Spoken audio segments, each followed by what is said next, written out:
Lawmakers in South Dakota and around the country have been spending a lot of time talking about critical race theory, a legal theory used by scholars to analyze laws and policies to determine whether they are influenced by social biases such as racism.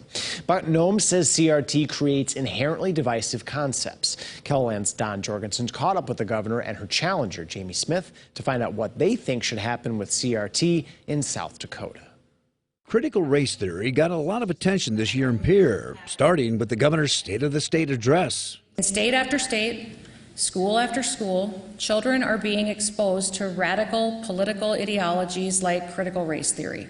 And we're not going to let that happen here in South Governor Noem introduced two pieces of legislation. One bill would have banned K through 12 schools from teaching things that could make kids feel discomfort based on their race, but it failed in committee. The second measure, which focused on higher education, passed. It bans state universities and colleges from requiring students to attend orientations and trainings involving so-called divisive concepts. I think it's more about being proactive.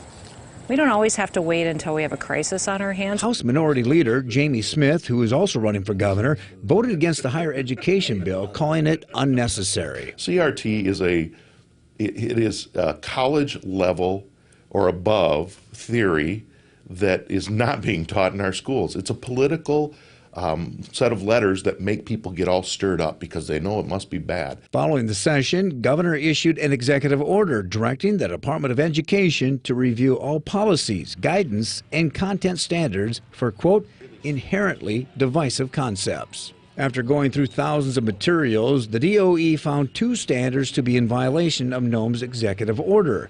The course in question isn't currently being taught in South Dakota. When the report came back, a big nothing burger, you know what happened? Then they spun to say, well, that's why we had to bring these things so it doesn't get into our schools.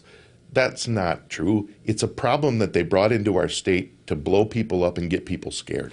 The governor disagrees. She says the bill gives students certain guarantees. Make sure that in our classrooms, our students were learning true and honest history, and that's really all we want. So critical race theory divides people based on racism, and it uses Marxist theory and principles to do that. So that's where its basis comes from, and that deserves no place in any of America's classrooms, especially not here in South Dakota.